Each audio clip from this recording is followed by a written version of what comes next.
नमस्कार। मैं आपको बता दूं कि 10वीं कक्षा का ये महत्वपूर्ण सवाल है बहुलक। बहुलक जो बार बार आपके परीक्षा एग्जाम में या वार्षिक में आता रहता है और ये हमेशा लास्ट में क्वेश्चन रहता है। इसके माध्यक, माध्य और बहुलक मेरा एक वीडियो लॉन्च हो गया है। उस वीडियो में माध्यक निकाला मैंने। आज मैं आपको सिखाऊंगा बहुलक। और बहुलक कैसे निकालना आपको सामने दिखा है बोर्ड पे। बहुलक निकालेंगे, सबसे पहले देखेंगे जीवन काल घंटों में। ये क्वेश्चन देगा। ये बात और बता दूं मैं कि सबसे सरल जो क्वेश्चन है वो है बहुलक का। इस बहुलक वाले में कुछ भी नहीं करना, ना आपको सी एफ निकालना है, ना आपको सी आई निकालना है, कुछ भी नहीं निकालना है, कुछ भी नहीं। सिर्फ और सिर्फ यही देखना है बहुलक। ठीक है। बहुलक का मतलब होता है वह पद जो अधिकतम बार आता है।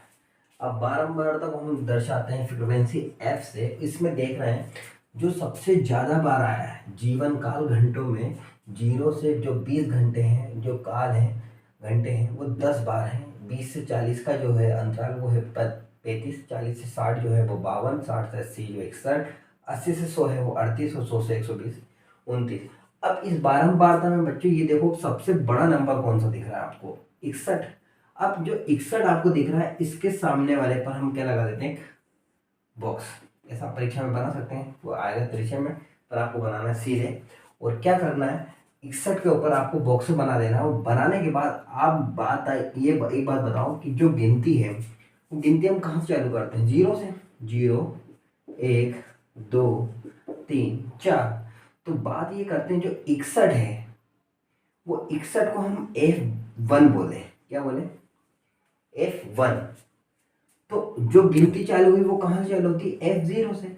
F0 ऊपर वाले को बोलेंगे और F1 नीचे वाले को। इसके बाद बोल देंगे F2। क्यों ऐसा लिखा मैंने? क्योंकि हमारा जो बहुलक का फार्मूला है, मैं साइड में लिख रहा हूँ, बहुलक का सूत्र जो है वो होता है।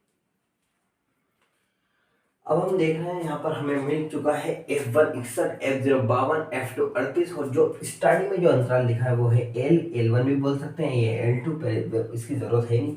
और जो इन नंबरों के बीच का जो गैप है, अंतराल है, वो अंतराल हमारे पास दे रखा है 20। कितना दे रखा है? एच का वैल्यू 20। हम लगाते हैं बहुलक का फार्मूला और इनके मान को पुट करते हैं और रखने के बाद कैलकुलेशन करके इसका आंसर लेकर फाइनल आते हैं। सबसे पहले हम बहुलक लिखेंगे, बहुलक। और बहुलक का जो सूत्र होता है उसे जेड से दर्शाते हैं। इसका जो सूत्र होता है L plus F1 minus F0 बटे में 2F1 minus F0 minus F2 into में। और ये हो जाएगा आपका 122, 61 दूनी माइनस 52 और 38 हो जाएगा आपका 90 इंटू में 20। आगे करते हैं सॉल्यूशन। 60 प्लस 9 बटा 122 में से 90 गया तो 10 वो 22, कितना बचेगा आपका? 32, क्योंकि बड़ी संख्या है 122 है। प्लस का आएगा इंटू में कितना हो जाएगा? 20। कैलकुलेशन मालूम है। सबसे पहले आप क्या करेंगे?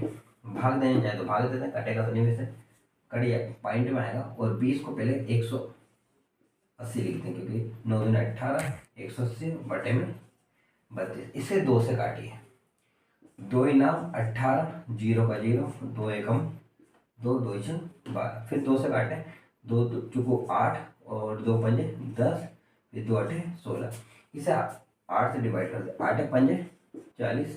अब नहीं जाएगा, पॉइंट लगाएंगे और 5 के पास 0 बढ़ जाएगा। फिर 8 पंजे 40, 8 से 48, फिर 2 बचेगा आपका, फिर 20 हो जाएगा। पॉइंट पहले लग चुका है।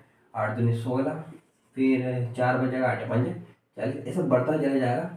तो आप एक काम करिए, इसको एक बड़ा के लिख लीजिए, ज़्यादा नहीं चाहिए हमें। पॉइंट के 2 डिजिट तक नंबर का आंसर लेकर आना है। आगे हमें दिखा रहा हूँ 60 प्लस कितना आया हमारा? 5.63। अब आपको जोड़ना याद ही है, पॉइंट से इधर वाली चीज़ को पॉइंट में जोड़ेंगे, 60 और 5 हो जाएगा हमारे पास 65.63। और हमारा ये क्या निकल गया है? बहुलक। अतः हम बहुलक जीवन काल Z बराबर 65.63 घंटा लगभग। ऐसे करके इसका आंसर आप देकर आएंगे। ठीक है, ये जल्दी से नोट डाउन करें।